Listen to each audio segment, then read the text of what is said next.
성경 룻기입니다. 룻기 1장 15절에서 18절까지 말씀이 되겠습니다. 구약 성경 403페이지를 찾아주시기 바랍니다.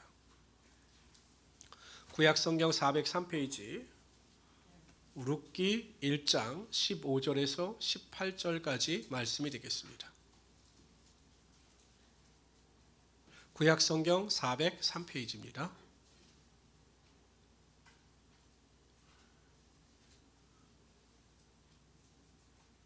구약 성경 403페이지 룻기 1장 15절에서 18절까지 말씀입니다. 우리 다 찾으셨으면 우리 한 절씩 교독합니다. 제가 먼저 15절을 읽겠습니다. 나오미가 또 이르되 보라 내 동서는 그의 백성과 그의 신들에게로 돌아가나니 너도 너의 동서를 따라 돌아가라 하니 룻이 이르되 내가 어머니를 떠나며 어머니를 따르지 말고 돌아가라 강권하지 마옵소서. 어머니께서 가시는 곳에 나도 가고 어머니께서 머무시는 곳에서 나도 머물겠나이다.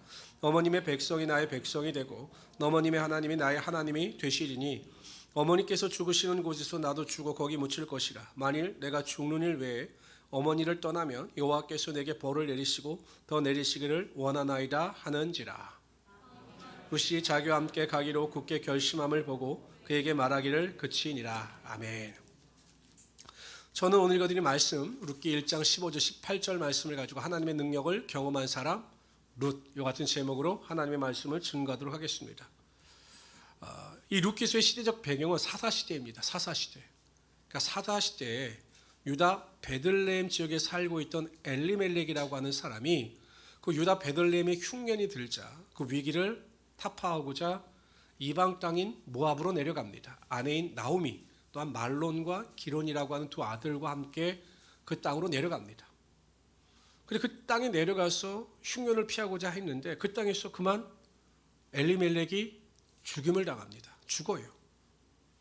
그 다음에 이방 여인인 룻과 오르바를 통해서 말론과 기론이 결혼함으로 가정을 이루게 됩니다. 그런데 10년 만에 또 말론과 기론도 죽었습니다.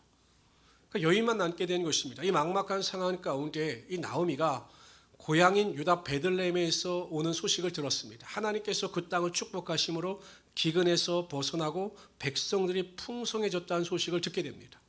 그래서 모압 땅에 더 이상 희망이 없던 이 나오미는 고향인 베들레헴으로 돌아가기로 작정하고 길을 떠납니다.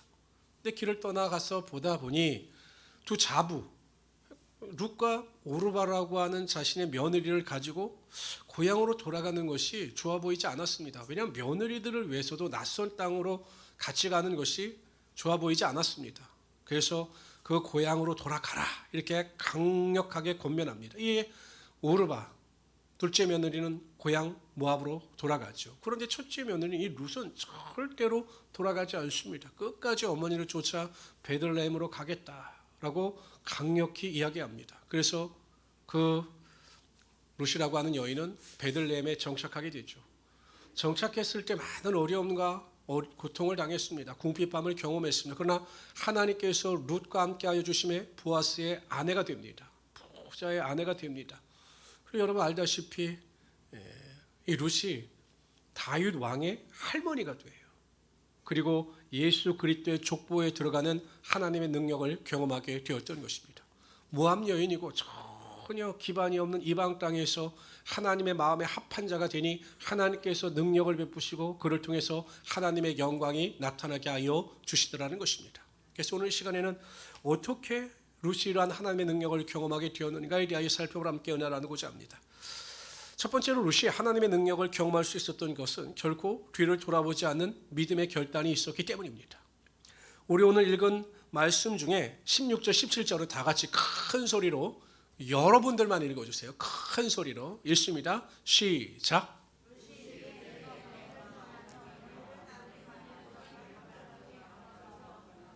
어머니께서 가시는 곳에 나도 가고 어머니께서 머무시는 곳에 나도 머물겠나이다.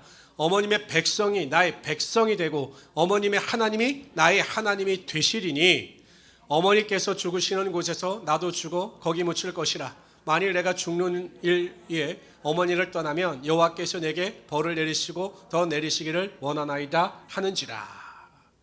여러분 한번 상식적으로 한번 생각해 보십시오. 이 룻이라고 하는 여인이 모압 땅에 가서 사는 것이 편했을까요? 전혀 낯선 땅인 유다 베들레헴 땅에 가서 사는 것이 편했을까요? 모압일까요? 베들레헴일까요?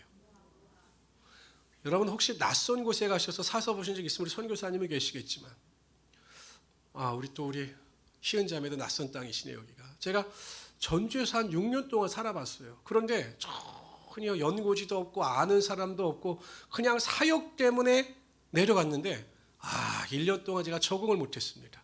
1년 동안 적응을 못하고 얼마나 고생을 했는지 몰라요. 한 3년이 돼도 잘 적응이 안 되더라고요. 한 4년째 되니까 이제 제대로 모든 것이 적응이 되더라고요.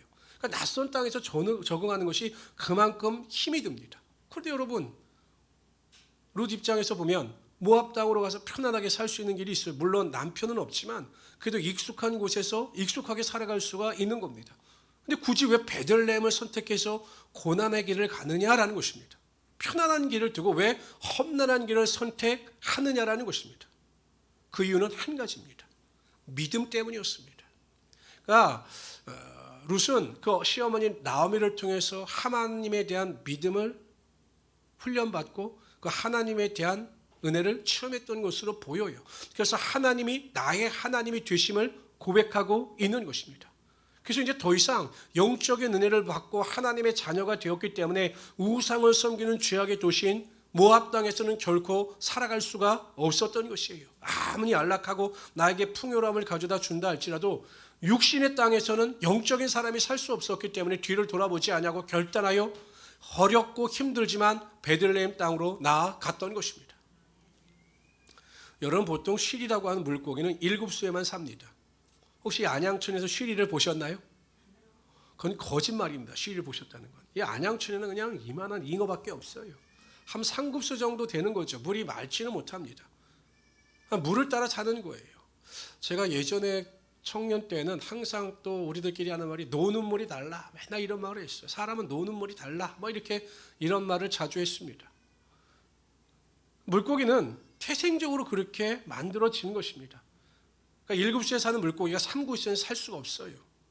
여러분, 예수 믿는 사람들도 마찬가지입니다. 구원을 받아 영적인 은혜 가운데 영적인 존재가 된 성도들은 육신을 쫓아 살아가는 세상 가운데 제대로 살 수가 없는 것입니다.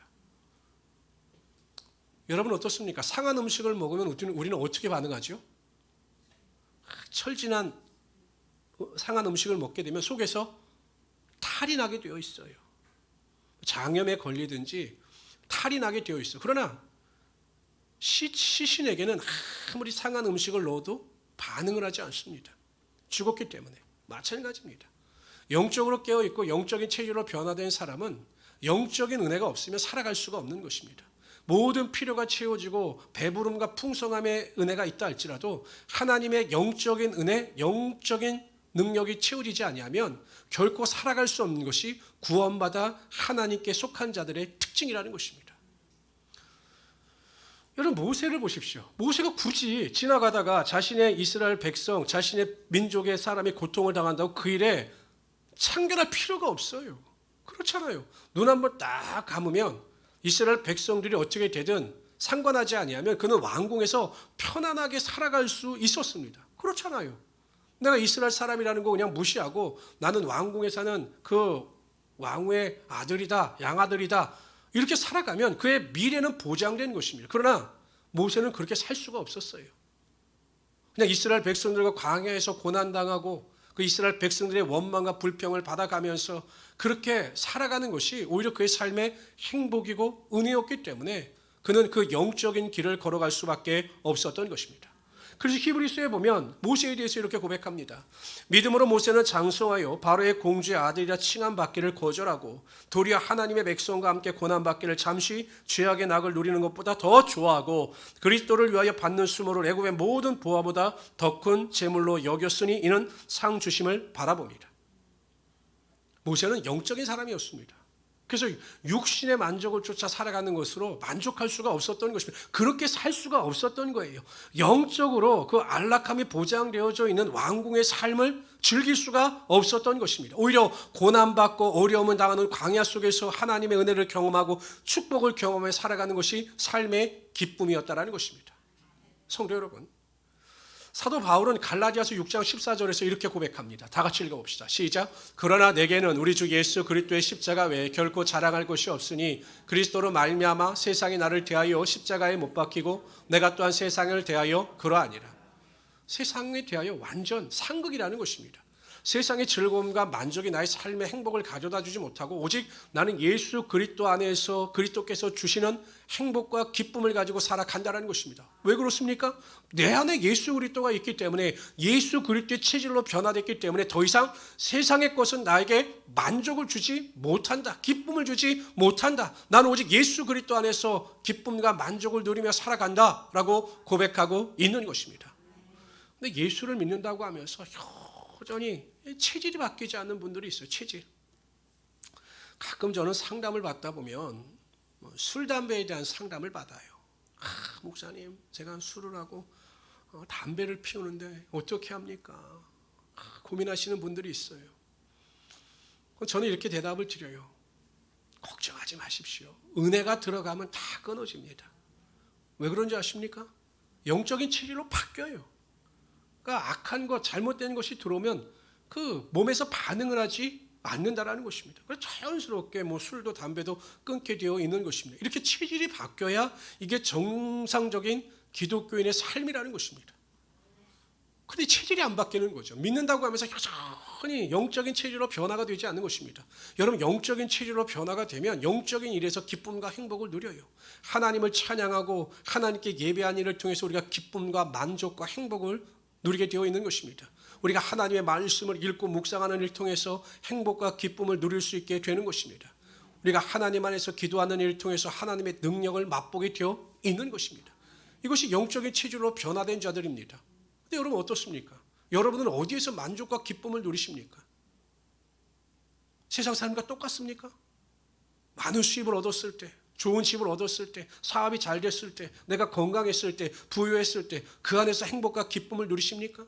여전히 예배드리지 아니하고 하루 20분 이상씩 기도하지 아니하고 하나님의 말씀을 읽지 않으면서 내가 부유함 가운데 살아감에도 불구하고 전혀 불편함을 느끼지 않는다면 영적인 은혜를 누리지 못하는 거예요. 저는 가끔 목사님, 저는 좋은 집으로 이사를 했습니다. 하나님, 제가 사업적으로 잘 됩니다. 그렇게 고백을 하는데 영적인 체질로 변화되지 않는 사람을 보면 오히려 걱정이 됩니다. 하나님께서 세우시지 않은 성공, 하나님께서 세우시지 않은 축복은 축복이 아니기 때문에 그래요. 아무리 어려워도 영적인 체질로 변화돼서 육신의 고통 가운데 있다 할지라도 믿음으로 기도하고 삶의 문제 가운데 있다 할지라도 하나님을 의지하며 살아가는 자가 오히려 복이고, 하나님께서 때가 되시면 그들의 삶을 통해서 하나님의 영광이 반드시 나타나게 하여 주시는 것입니다. 그러니까 제가 여러분 연말에 나눠드렸잖아요. 내가 영적인 체질인가, 육에 속한 자인가. 한번 해보세요. 매일 점검해 보세요. 정말 예배로 인하여 즐거워하고 있는가, 말씀을 통해서 정말 매일 말씀을 읽고 있는가, 묵상하고 있는가. 걱정이죠. 매일 하나님 말씀 읽지 않고 매일 기도하지 않으면서 살아가는 것 정말 위험한 일입니다. 영적인 체질로 변화되지 않은 거예요. 그러한 사람은 하나님을 위하여 하나님의 기쁨이 되지 않는 삶을 살아가고 있는 것입니다. 성도 여러분, 기억하십시오. 영적인 체질로 변화되어 세상을 바라보지 아니하고 뒤를 돌아보지 아니하며 하나님께만 소망을 두는 자에게 하나님께서 하나님의 능력을 베푸시며 하나님의 기적이 반드시 여러분 삶 가운데 임하게 하여 주실 것입니다. 이러한 믿음을 가지고 승리할 수 있는 우리 성도들이 되시기를 주님의 이름으로 축원합니다. 두 번째로요, 루시 하나님의 능력을 경험할 수 있었던 것은 그는 자신이 하는 일에 있어 포기하지 않고 최선을 다했기 때문입니다. 아니, 베들레헴으로 왔어요. 하나님을 의지해서 베들레헴에 왔습니다. 그럼 여러분, 황구의 문이 열어줘야 되지 않아요? 우리 성도들 항상 저에게 이야기합니다. 하나님, 목사님, 예배 잘 드리고 말씀 잘 읽고 묵상하고 믿음 안에서 살아가고 있는데 왜 제가 이런 어려움을 당합니까? 왜 내가 병에 걸리고 물질적으로 어려움을 당하고 자녀들이 저에게 이렇게 고통을 안겨다 줍니까? 라고 말씀하시는 분들이 있어요. 근데 이런 분들은 하나는 알고 둘을 모르는 거죠. 아니, 여러분 보세요. 우리 롯도요, 나오미도 하나님을 의지해서 베들레헴으로 왔어요. 기회의 땅으로 왔어요. 축복의 땅으로 왔어요. 그런데 여전히 어렵습니다. 여전히 궁핍을 당하고 있습니다. 하루 먹고 사는 게 너무 힘이 들어요. 근데 여러분, 이 상황 가운데 롯이 어떻게 합니까? 하나님께 대하여 원망 불평합니까? 아니에요. 어떻게 하면 내가 어머니를 봉양하고 살아갈 수 있을까를 연구합니다. 그리고 어떻게 하죠? 나가서 이삭을 줍는 일을 하겠다라고 말을 합니다. 그럴 때 나오미가 허락하죠. 가서 주우라. 여러분 보세요. 삶의 환경이 막힌 것 같지만 우리가 믿음으로 기도하고 최선을 다할 때 하나님께서는 환경의 문을 반드시 열어주시기라는 것입니다. 여러분들이 아무리 어려워도요. 그런 분들 있잖아요. 모든 게 막힌 것 같아요. 사방이 다 막힌 것 같아요. 그래서 낙심하고 우울해집니다. 그러나 기억하세요. 하나님은 반드시 최선을 다하는 자에게 길을 열어주시고 그 길을 통해서 하나님의 영광이 나타나게 하여 주신다라는 것입니다. 그래서 룻이 나간 거예요. 그리고 여러분, 룻이 적당히 일하지 않았습니다. 적당히 이삭을 줍는 척하지 않았어요. 나중에 이 보아스에게 그 사환이 이 룻에 대한 보고를 하는데 이렇게 보고를 합니다. 그의 말이 나로 베는 자를 따라 단 사이에 이삭을 죽게 하옵소서. 이렇게 룻이 부탁을 하는 거예요. 나로 이삭을 죽게 하옵소서라고 사환에게 부탁을 한 겁니다. 그리고 나서 그 뒤부터 어떻게 이 룻이 일을 하느냐? 아침부터 와서는 잠시 집에서 쉰 외에 지금까지 계속하는 중이니이다. 계속 열심히 최선을 다했다라는 것입니다. 저는 가끔 성도들 중에 로또 신앙 같은 분들을 봐요. 로또 신앙. 그냥 한 방이죠, 한 방. 나는 노력하지 않고 수고하지 않고 땀 흘리지 않고 그냥 한 방에 그냥 몇 억을 얻겠다. 이게 로또잖아요, 로또. 예수 믿는 성도들은 마찬가지예요. 하나님 앞에서 최선을 다하지 않아요. 여러분, 성경은 남성들이 이 땅에서 땀을 흘려야 그 수고의 대가를 얻을 수 있다라고 하나님께서 말씀하셨어요. 수고 없이 노력 없이 주어지는 일은 없습니다. 최선을 다하지 않고 주어지는 일은 없어요. 우리가 기도하고 노력하고 결단하며 문제 가운데 최선을 다할 때 하나님께서는 하늘의 문을 여시고 구하는 자들에게 하나님의 능력이 반드시 임하게 하여 주시는 것입니다. 12여로 혈루증을 앓던 여인이 있었습니다. 가만히 있을 때 예수님께서 그녀를 찾아오신 것이 아니에요. 12년 동안 병으로 인하여 가산도 탕진했죠. 살아가는 가족들로 그를 외면했죠. 모든 것이 난관이었습니다. 이 정도 되면 포기하죠. 그런데 포기하지 않습니다. 어떻게 하면 내 병이 나을 수 있을까? 끝까지 병에 대해서 고민합니다. 그러다 예수 그리스도의 소식을 듣습니다. 그 지친 몸을 입고 병든 몸을 입고 포기하지 않고 나아갑니다. 엄청난 군중들이 예수 그리스도를 둘러싸고 있습니다. 포기하지 않습니다. 또 최선을 다합니다. 쓰러질 듯 그 몸을 이끌고 예수님의 옷깃에 손을 대었을 때 하나님께서 그 여인의 믿음을 보시고 그 여인의 병을 다 고쳐 주셨던 것입니다. 이처럼 하나님께서는 포기하지 않고 인내하며 최선을 다하는 자에게 반드시 하나님의 능력이 나타나게 하여 주시는 것입니다. 왜 우리가 하나님의 능력을 경험하지 못할까요? 믿음이 없어서도 그렇지만 포기하기 때문에 그래요. 조금 시도하다가 힘들면 포기하고 조금 시도하다가 어려우면 뒤로 물러가고 이러니 하나님의 능력을 체험하지 못하는 것입니다. 하나님은 적극적으로 최선을 다하는 자들에게 반드시 하나님의 기적과 능력이 나타나게 하여 주시는 것입니다. 갈라디아서 6장 9절에 보면 우리가 선을 행하되 낙심하지 말지니 포기하지 아니하면 때가 이르매 반드시 거둔다라고 말씀하셨습니다. 기억하십시오. 최선을 다하고 포기하지 마십시오. 하나님의 일하심을 기대하십시오. 그리고 끝까지 인내하십시오. 그러면 때가 되면 하나님의 큰 능력이 반드시 여러분 삶 가운데 임하게 될 것입니다. 이러한 능력을 체험하시는 우리 성도들이 되시기를 주님의 이름으로 축원합니다. 세 번째로요. 룻이 하나님의 능력을 경험할 수 있었던 것은 감사할 줄 아는 여인이었기 때문입니다. 이 보아스라고 하는 사람은 룻에 대한 이야기를 듣고 또한 그 나오미에 대한 그의 효심을 듣고 그에게 호의를 베풀어요. 그래서 룻에게 이야기합니다. 내 밭에서 이삭을 주어라. 그러면 내가 다른 사환들에게 말해 놓았으니 충분히 많은 것을 얻을 수 있을 것이다. 이렇게 이야기를 합니다. 그랬더니 그 말을 듣자마자 룻이 보아스 앞에 엎드립니다. 룻기 2장 10절에 보면 이렇게 기록되어져 있어요. 룻이 엎드려 얼굴을 땅에 대고 절하며 라고 기록합니다. 그 보아스의 호의에 대해서 즉각적으로 감사의 마음을 표현하는 것이에요. 엎드려 절했다라고 하는 것은 엄청난 감사의 마음을 전하는 것입니다. 하나님은 하나님께나 사람에게나 감사할 줄 아는 자에게 하나님의 능력을 베푸시는 것입니다. 하나님은 하나님께 감사하는 자에게 그 감사함이 넘치도록 축복의 능력이 임하게 하여 주시는 것이에요. 그 선한 사마리아 사람 10명의 나병 환자 가운데 그 10명이 다 병고침을 받아요. 근데 그 중에 사마리아 출신의 나병 환자만 예수 그리스도 앞에 나와 그 발 앞에 엎드립니다. 그리고 자신의 병을 고쳐주신 것에 대하여 감사함을 고백합니다. 그런데 예수님께서는 병 고침 받은 자가 10명이 아니냐, 왜 그 중에 이 사람만 왜 나에게 나와서 감사하느냐라고 그를 칭찬하시면서 그에게 구원의 축복을 허락하여 주신 것입니다. 하나님께 감사하는 자들에게는요, 하나님께서 영육 간의 축복의 능력이 반드시 임하게 하여 주시는 것입니다. 우리가 이 세상을 살아갈 때요, 참 알 수 없는 일이 많이 벌어집니다. 아니, 왜 예수를 잘 믿었는데 왜 나에게 이런 병이 있을까? 아니, 예수 믿지 않은 사람은 저렇게 건강하게 잘 사는데 왜 나에게, 예수를 잘 믿는데 나에게 이런 병이 있을까? 아니, 나는 예수를 잘 믿고 예배도 잘 드렸는데 왜 하나님께서 나의 앞길 가운데 이러한 어려움이 나타나게 하실까? 이런 좀 신앙적 회의가 들 때가 굉장히 많습니다. 그러나 성도 여러분, 내가 이해가 되지 않는 상황 속에 있다 할지라도 그 문제 앞에서도 그럼에도 불구하고 하나님께 감사하면, 매일 감사함을 흘러 넘치게 고백하게 되면 하나님께서 반드시 그 감사를 통해서 여러분 삶 가운데 하나님의 능력과 하나님의 기적이 나타나게 하여 주실 것입니다. 그러므로 무슨 일이든지 어떠한 상황 가운데 있다 할지라도 항상 감사할 수 있는 우리 성도들이 되시기를 주님의 이름으로 축원합니다.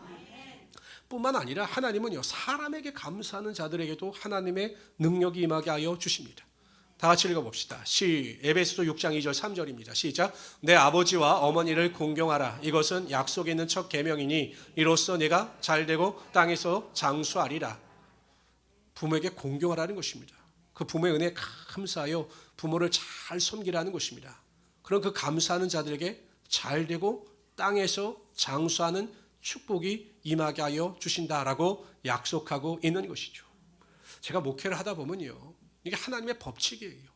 그러니까 하나님께 감사하는 것은 기본이고요, 다른 사람의 호의에 대해서 감사하는 자들에게 하나님의 축복과 은혜와 능력이 반드시 임하게 되더라는 것입니다. 다른 사람의 호의를요, 당연한 권리로 여기는 사람들이 있어요. 제가 이번에도 우리 목사님들 중에 어려운 분들이 계셔서 뭐 이렇게 기독교 단체라든지 이런 데서 후원금을 받아서 쌀을 드려요. 그런데 요즘에는 참 우리나라가 이렇게 수준이 올라갔는지 별로 쌀은 필요치가 않으신 것 같아요. 많이 드시지 않아서도 그런지. 그럼 어찌하든지 여러분 다른 사람의 호의지 않습니까? 근데 그 호의를 감사하지 않는 분들이 있어요. 근데 어떤 분들은 정말 감사의 것을 받아들이고 그 단체를 위해서 기도하겠다라고 하는 그런 분들도 있어요. 하나님께서 어떤 분들을 축복하시겠어요? 작은 일에도 감사하고 또 감사를 통해서 하나님께 영광 돌리는 자들을 하나님께서 축복하시고 하나님의 은혜와 능력이 나타나게 하여 주시는 것입니다. 가정도 보면 마찬가지예요. 서로 감사하는 가정에 하나님의 축복이 임하게 되어 있습니다. 남편은 아내에게 감사하고 아내는 남편에게 감사하는 자들, 부모는 자녀에게 감사하고 자녀는 부모에게 감사하는 자들에게 항상 하나님의 축복의 능력이 나타나게 되어 있는 것입니다. 지적질을 많이 하는 가정이 있어요. 당신은 이래서 안 되고 아버지는 이래서 안 되고 너희들은 이래서 안 되고 자꾸 지적을 하는 가정이 있어요. 그런 가정에는 하나님의 축복의 능력이 임하지 않습니다. 결점이 없는 사람이 어디 있습니까? 부족함이 없는 사람이 어디 있습니까? 여러분 생각해 보세요. 우리 사랑하는 아내도 100% 마음에 들지 않는데 어찌 성도들이 100% 마음에 들겠습니까? 이웃이 어떻게 100% 마음에 들겠습니까? 아니지 않습니까? 그러나 우리는 그럼에도 불구하고 성도들에게 감사를 표현하고 또한 이웃들에게 감사를 표현하고 가족들에게 감사를 표현할 때 하나님께서 그 감사하는 자들에게 하나님의 축복의 능력이 임하게 하여 주시는 것입니다. 이러한 모든 일에 감사하며 살아갈 수 있는 우리 성도들이 되시기를 주님의 이름으로 축원합니다. 네 번째로요, 루시 하나님의 능력을 경험할 수 있었던 것은 철저하게 나오미의 말에 순종했기 때문입니다. 나오미는 루시하는 이야기를 들으면서 하나님께서 보아스와의 사이에서 무엇인가를 예비하고 계시다는 사실을 알았습니다. 하나님의 뜻, 하나님의 음성을 알았습니다. 그래서 루시에게 이야기합니다. 타작마당에서 보리를 타작하는 날 보아스가 그곳에서 잠을 청하니 너는 그의 발밑에 들어가 그의 이불을 덮어라. 잘 단장하고 그 보아스의 발밑에 들어가라. 여러분 잘못하면 수치스러운 일이에요. 왜냐하면 보아스는요, 이 룻보다 한 20살 이상이 많은 사람이었습니다. 그리고 이 보아스가 만약에 룻이 그런 행동을 취했을 때 마음에 들지 않아서 이렇게 발로 차기라도 했으면 이게 여성으로서 얼마나 수치스러운 일입니까? 그런데 룻은 알겠습니다. 내가 어머님의 말씀에 순종하겠습니다. 하나님의 대언자로 나오미를 인정하고 그 말에 순종한 것입니다. 성도 여러분, 제가 하나님의 말씀을 대언하여 설교할 때 여러분들이 제가 설교하는 내용을 듣고 순종하고 그 말씀대로 살고자 결단하지 않습니까? 그 이유는 제가 하나님의 말씀을 대언하고 있다고 믿기 때문입니다. 그렇게 순종하는 자들에게 하나님의 은혜와 능력이 반드시 나타나게 되어 있는 것입니다. 사람의 말에 귀를 기울이지 마시고 하나님께서 나에게 뭐라고 말씀하시는가? 하나님께서 나에게 어떤 음성으로 들려주시는가? 그래서 그 말씀에 철저하게 순종하시고 좌우나 우르나 치우치지 아니하고 하나님의 말씀대로 순종하며 살아갈 수 있는 하나님의 귀한 성도들이 되시기를 주님의 이름으로 축원합니다. 엘리멜렉과 나오미가 그 아들을 데리고 모압 땅으로 내려간 것은 어찌 보면 우연이 아니었어요. 엘리멜렉과 나오미와 두 아들은 왜 우리가 모압 땅으로 갔는지 그 이유를 정확하게 알지 못했을 것입니다. 그러나 하나님은 룻이라고 하는 여인을 구원하시기 위하여 그 가족들을 모압 땅으로 보내주시고 그 가족들을 통해서 룻을 구원하여 주셨습니다. 그만큼 룻이라고 하는 여인을 사랑하여 주셨던 거죠. 제가 성도들을 통해서 구원받은 경위에 대한 자세한 이야기를 듣게 됩니다. 그러나 여러분, 그러한 이야기를 들을 때마다 제가 드는 확신은 하나님께서 여러분 한 사람 한 사람을 사랑하셨기 때문에 예정하시고 섭리 가운데 구원하여 주셔서 하나님의 자녀가 되는 은혜를 베풀어 주시는 것입니다. 나오미에게 베풀었던 하나님의 은혜는 오늘을 살아가고 있는 우리에게도 분명히 임하게 되어 있습니다.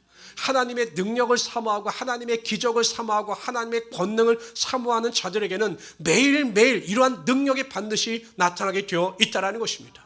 얼마나 여러분 스펙타클합니까? 얼마나 기대가 됩니까? 나오미에게 역사하셨던 하나님이 오늘도 나에게 살아서 역사하신다라는 사실을 믿으면 얼마나 내일이 기대가 되고 하루가 기대가 되겠습니까? 근데 우리에게 그러한 기대가 없어요. 하나님의 능력에 대한 기대가 없습니다. 하나님의 기적에 대한 기대가 없습니다. 믿음이 없기 때문에. 믿으십시오. 나오미에게 역사하셨던 하나님은 오늘 여러분을 통해서 반드시 역사하실 것입니다.